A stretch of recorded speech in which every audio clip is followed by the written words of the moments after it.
So, what was your adolescence like? My adolescence was complicated because I was pulled out of public school in 10th grade because of a bullying incident, and the school district didn't want anything to do with me. They told me I can go to any school I wanted as long as they didn't have to deal with me. And I had the choice of going to a different public school or a special day school, and I chose a special day school, and it was my decision to go, and my parents didn't really enforce any decision on it. Like, they had preferences of where I should go, but like they weren't demanding it. And at the time, I did enjoy being at special needs school because it was very one on one, it was very personal, and I got to learn at my own pace. But I missed a lot on social skills and life skills. I didn't really learn any of that. Like, I don't know how politics works because they're supposed to teach you government in school, except I didn't learn that at all because it was too offensive to learn that, apparently. And I was considered to be a genius at these schools because I was so high functioning. So I believe that I can get into any college, but the reality was I was not learning the proper academic level of my peers. So I went to community college and had to retake high school courses because I did not learn at the same level as most of my peers did.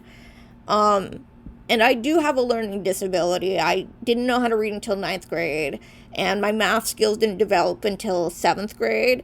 So going to special day school is the biggest regret in my life. So whenever I was, so once I got into middle school, for a while, honestly, things kind of dumbed down. I think, honestly, this is where the masking kind of came in, where, I kind of grew up. I had more friends. I was trying to do sports. I only did like one or two sports, and they were statistical based. Schooling became a lot easier because I was put into classes that were more advanced in college credit classes. And so I felt, challenged, and I wasn't, bored. And so that was, something that helped. Relationships became kind of difficult because I didn't like have any comprehension of, if you tell me you're angry, I know you're angry. But if you just text me and say something like, if you just text me and you're upset and you give me one word answers, I don't know any better. So relationships were kind of difficult. Friendships was not as bad. So honestly, like, adolescence was more of a sensory issue where I started not being able to go to like parties. I wasn't able to go to like fireworks, any type of, like bigger grocery stores I tried to avoid. So, I mean, that's when the sensory stuff kind of picked up. I was a straight A student all through school. I developed hormonally, I guess, very, very early. I started my period at 9, and I already had boobs and stuff. So I started getting a lot of unwanted attention because I just wanted to be invisible. So I got taken advantage of quite a lot because I was too trusting. Definitely tried to be more social. So I'm 28. Like, when I was in middle school, everyone was doing the whole emo thing, and it really fit in well with, my tastes and stuff. And I had a lot of friends that were similar to me. And it was a time where I was kind of coming out of my shell more and was really social more than I had been before. And what had changed between childhood and adolescence? Because you mentioned that you had more friends at that point. Well, in middle school or in elementary school, like, kids kind of thought I was awkward and different. In middle school, everyone was kind of into that whole I'm awkward, I'm different, I'm alternative, and other people were kind of sharing the same. Other people were more open about being different and stuff, and they were more accepting in middle school, I guess. after my dad passed, we, right before he passed, he had found a church for us. And so that was really how I got any kind of like socializing with people. And, I mean, it was awkward to say the least, because I didn't really have much prior socializing before becoming like a teenager. So like I just kind of ended up going down stupid paths and like kind of being taken advantage of by people because I didn't really know any better. It's like I look back now and I'm just like, why did I let myself get into those things? It was definitely a bit rocky. There was a lot. That's where many of the self-harming behaviors and a lot of like suicidal ideations and attempts occurred. I had the same kind of reactions from my therapist that I was with as well, where they were very invalidating, saying that I was just causing all these problems on my own. Sometimes my parents adopted the same kind of thought process of like, there's no reason why I should be doing these things, so I'm causing it for just cuz kind of thing. And then the bullying definitely increased in adolescence, and that's kind of where that's where they said that it was most likely borderline personality. Really turbulent, really emotionally unstable. I would. It's the best way I can categorize it. I think that my symptoms got worse when I went to middle school and high school. I think that the social gap between me and my peers became a lot more apparent, and like I just became much more isolated. Even though I had friends, I've always been really social because we're Latinos and like it's just like expected of you. So I know how to get along in a conversation. I still, I'm still get anxiety, of course, like debilitating anxiety, but I'm really good at managing social situations because of my culture. But middle school and high school were really hard for me, and I was picked on a lot. I was bullied on like to an extreme level because of the way I acted. Very rough. Starting in middle school, I didn't know who I was, how to act normal, and I was just having a real hard time with that. And that's usually when like the cliques happen, and I never was a part of any cliques, and I was always called a crybaby. And then I ended up in a mental hospital when I was 14 due to my grandmother passing away and not knowing how to handle grief in that sense. And then I had a very rough high school. I ended up in an alternative high school and inside that school, I had therapy twice a week and group therapy 3 times a week. And it was a reduced class size. I was sexually assaulted when I was in high school and groomed by someone. So my adolescent years were my rough ones. Okay, and then the school you went to, was that like for learning disabilities? Was it a special ed school or was it for gifted children? It was a special ed school. Similar to my younger childhood. It was not great, although to be fair, school was not that bad. I didn't really get bullied. I wasn't popular. I had a couple friends, but I was lucky. I went to a really, really big school. Like my high school graduating class was 1,300 people. So because of that, I'm not saying bullying didn't happen, but it wasn't that big of a thing. I grew up in New York where being different is not that big of a deal. And in a high school of 5,000 kids, like even if 1,000 people act actively hated you, there's still 4,000 other people. So, I mean, it wasn't horrible, at least not from a social school standpoint. Most of my stress came from my home life. My mom remarried when I was 12, so that was difficult. My mom was already a perfectionist. My dad was a real letter of the law type of person. He put a chain and a lock on the TV so we couldn't watch the TV when he wasn't home, and we would only watch whatever he wanted to watch. We were very religious. I went from grandparents who thought I could do no wrong to parents who thought I was doing wrong when I couldn't possibly do the things I thought I was doing. It was just because my older brother and sister were doing drugs and all this kind of stuff that I didn't do any of it.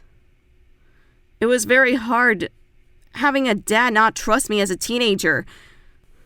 As I grew to be an adult, I worked for the same company with my dad, and we grew very close together, and we realized how much alike we truly were.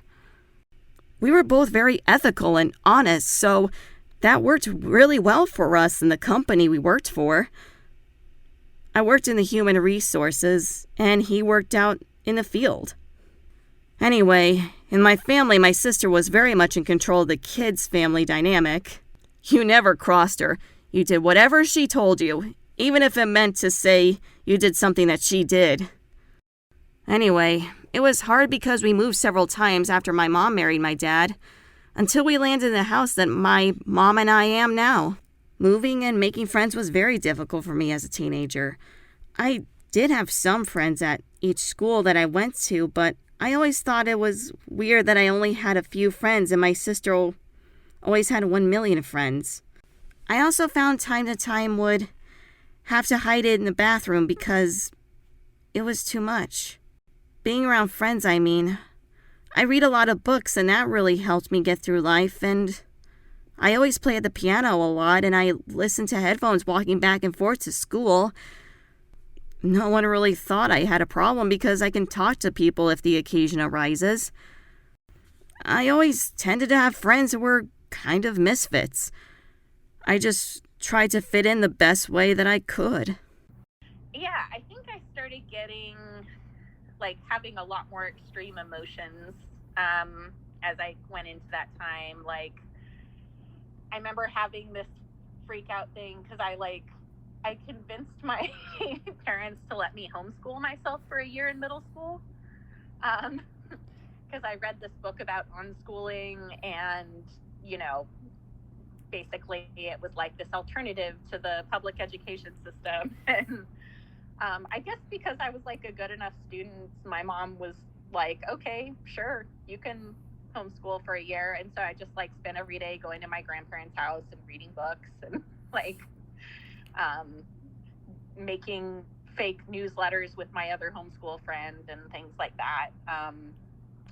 But after I came back from homeschooling I went back to public school again, and I remember they placed me in this default math class, and it was sort of easy. So they my teacher noticed enough that he kind of advocated to have me transferred to the harder algebra math class. But because I was coming in late, it was a little bit harder. And I remember having this huge breakdown, freak out at home about what if everyone thinks I'm smart, but I'm not really smart, and if I'm just a huge imposter. And yeah, I think in high school I was I think I had a desire to be more social, but I still struggled in a lot of ways to feel connected to other people. I would write super moody poetry and share it at open mics, and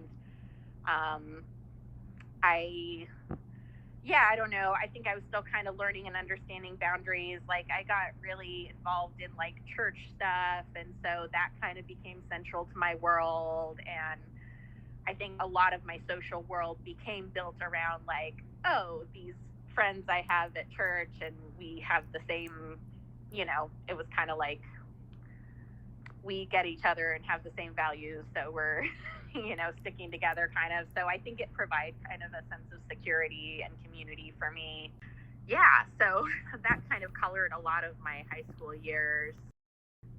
So by the time I was in middle school, I was obsessed with the idea of not existing, and it wasn't even like a desire to like hurt myself so much as I just was so convinced through like a pattern of like failed friendships and just constant like social rejection that I felt like I literally would never find anyone that I would fit in with. And then I turned into like the class clown type, and then I would have like angry like periods of time where I'd like push people away, and I was always known to be like, don't touch her, don't go too close to her, because I hated being touched, and people kind of took that as me being not friendly or not wanting to be friends with them. And so just very, very, very misunderstood, but internal self-hatred also. At what age did you discover you have autism, and how old are you now? So I was diagnosed at the age of 11, and I'm currently 25 right now. And when I found out, it just felt like the end of the world, because I associated autism with behavior issues, talking out of turn, attention seeking, just borderline inappropriate in any situation.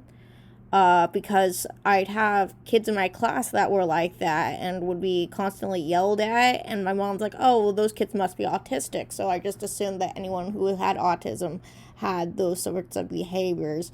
Though I do find it a blessing that I was diagnosed early, because I was a hot mess when I was diagnosed. So this was another question that I forgot to ask Mindy specifically, and her answer was that she's 28 now and was diagnosed at the age of 26. I discovered I had autism around when I was 17, 18, and that's also when I started working with children on the spectrum, and I'm 20 now, and I got diagnosed officially a couple months ago in June. Yeah. 33, which is how old I am now. I discovered when I was 19, and I'm now 21. So I'm not really sure. Like whenever I started kind of piecing it together was once I got into nursing school.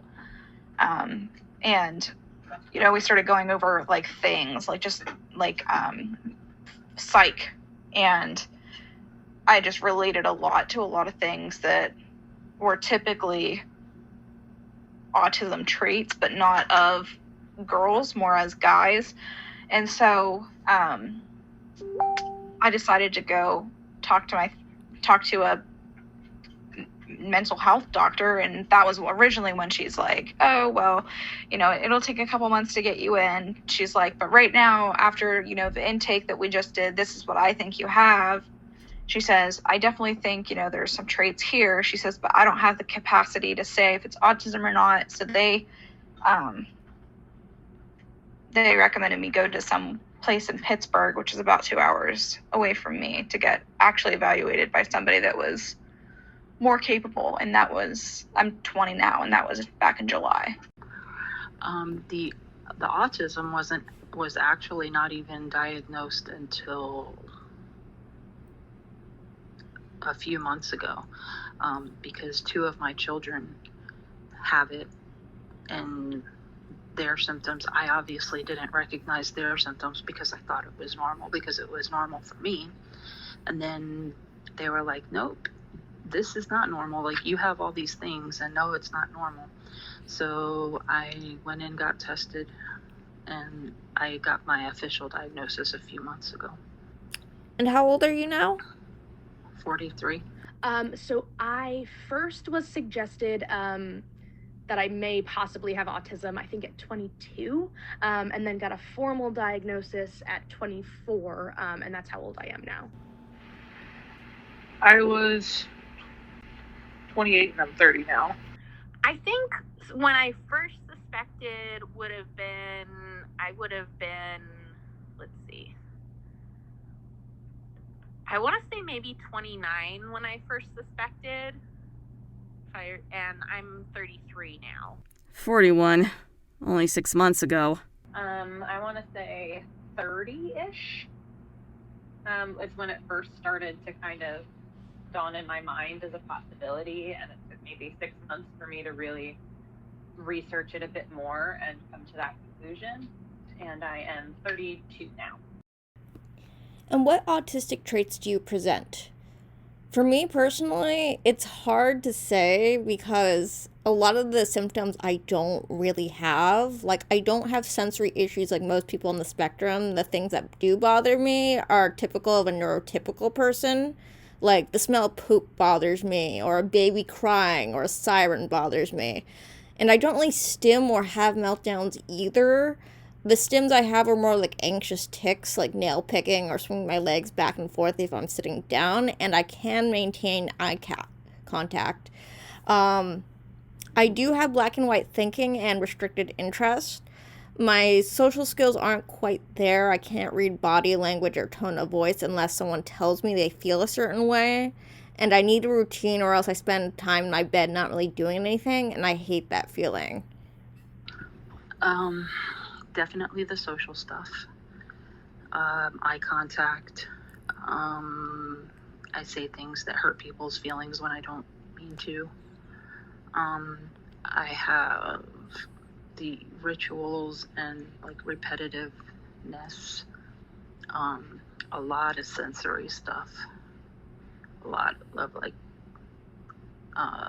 noise and touch sensitivity. Not really like sight, like lights don't really bother me, but noise and touching. A few things that I never knew were autism, like being clumsy and depth perception and that kind of stuff, which was very new to me. I just thought that I thought it was separate. And GI stuff, which I also didn't know was related. It was kind of good to figure it out because I thought like 100 things were wrong with me, but it turns out they are all under the one umbrella. Yeah, so there's a lot of issues I've had with like sensory perception, like sensory stuff, like, you know, repeated buzzing sounds or like will make me feel really agitated, or bright lights, a long time exposure to a lot of fluorescent lights make me feel super tired. Think of clumsiness and lack of coordination, like think, what's that thing, dysgraphia, where it like hurts to hold a pencil and your handwriting is weird and you're like clumsy with things. Like, I identify with a lot of those traits. I guess other traits, I've kind of mentioned already, but like meltdowns and shutdowns have been something that's common. I tend to struggle a lot with like managing housework, craving a high amount of sensory input. I do stim, like different stims. So, yeah. I have a lot of sensory issues. I have to keep to my schedule or I have a problem. I have some symptoms. I have a lot of black and white thinking. My psychologist is still going through a lot of it with me. But I know these things I've disclosed, we have talked about at length. A lot of sensory issues. A lot of repetitive behaviors as far as like books and TV shows and movies, just sort of watching the same things over and over, listening to the same things over and over, reading the same thing.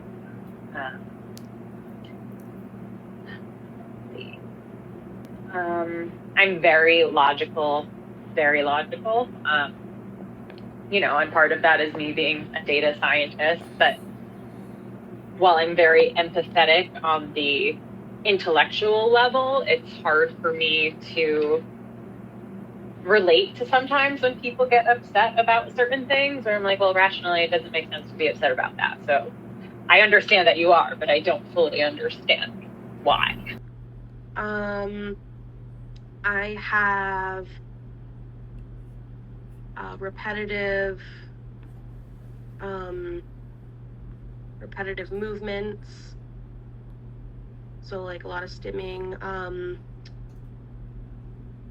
I have a lot of restricted interests.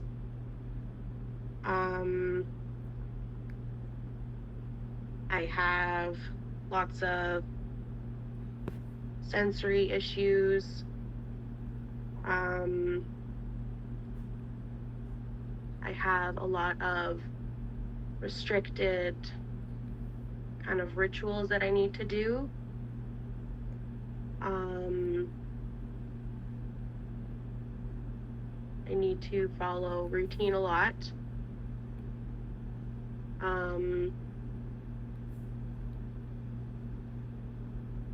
I have abnormal social approaches, such as struggling with eye contact, struggling with personal space, knowing when it's my turn to talk, understanding social cues and nonverbal behaviors from others, trouble identifying expressions in others, struggles with my own expressions.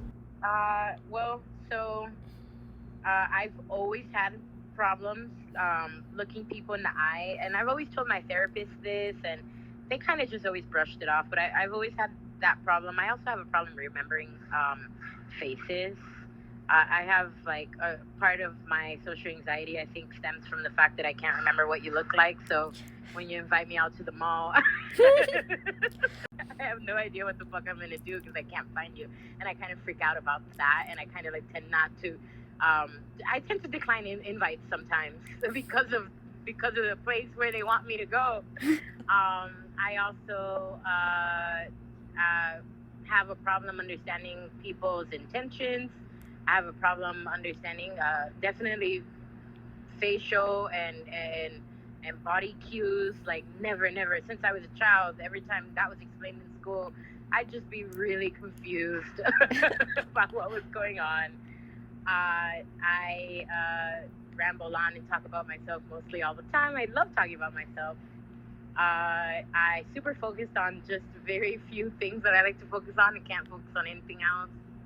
I don't know. I can go on and on and on. I keep finding things.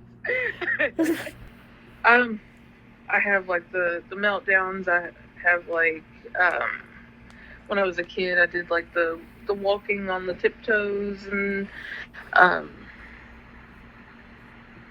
have like a lot of trouble with eye contact and like sensory issues. Like I have to wear my headphones if I go out somewhere in public because of like the sounds of like people talking and like just all background noises that combine together. It just like overwhelms me, and so I have to like wear my headphones and have my music going. Yeah, so I have quite a bit of sensory issues. I have a very high IQ. I think it's 135 or 145. I don't remember right now. I had, like, whenever they did, I don't even remember the name of these tests that they did, but the facial expression one, I failed it. The social, when they did the voice one, or they're talking and they ask you, what is the emotion that they have, I failed that one. So just like being able to tell what people are feeling, reading body language, severe anxiety, being touched, like for a while there, not to be TMI, but I was having, and actually this is kind of common, so I guess it wouldn't be bad for your study, but sexual problems, like I couldn't be touched. Like I would melt down because it was so over stimulating. There's just a lot. I mean, like, it's difficult to put it down on a textbook. So as my psychiatrist, I guess, likes to put it, I'm the most repetitive and restricted person he knows. So I have the ritualistic, obsessive interests and routines, and I hate change.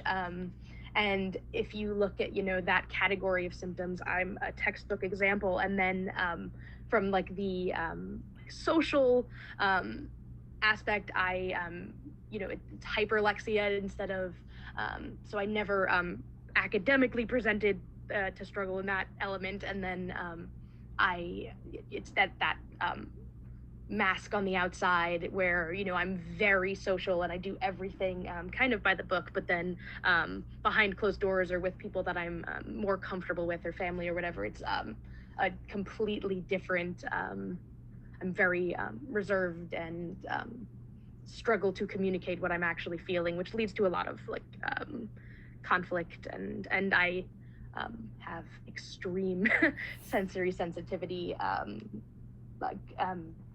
don't like most tastes, smells. I'm extremely sensitive to. I can hear things that, like are so quiet that most people can't hear them. So there's that literal sensory extremeness, but then also I get overwhelmed and then present like the like stimming and getting like I self-soothe a lot with like my hands, and it's very like subtle because I've learned to just not do that. But yeah. So I mean, I'd have to look at a list. I don't know what all there are, and like I said, I'm still discovering some of them. Some things that I didn't realize were autism that I do, but some of them that we had identified in therapy was definitely the splinter skills, communication, flat affect. I've been told that a lot in my life. I get triggered. I get like really sensitive about certain things. Definitely like special interest in narrow subject. One of the things I've seen within myself, and I know that it happens, but I just don't really, it's kind of hard to explain, but I feel like other people know what I know sometimes, if that makes sense. Yeah, it does. Like if you were to maybe tell a joke about a movie, and if you've seen that movie, it makes sense and you get it. But if somebody else hasn't seen that movie, they don't get the joke. I feel like I'm making a joke about something other people don't know, but I think they know. I think they've seen the movie that I've seen. Yeah, I get that. Honestly, that's what I'm trying to figure out recently, because I can't distinguish what's a mask and what's not a mask with me, and that's what I've been working through with therapy. But I stim a lot. I make a lot of weird vocal noises when I'm stressed or very happy. I like spinning. I'm trying to think. I still have a hard time with social interactions with people, and I don't make very good eye contact.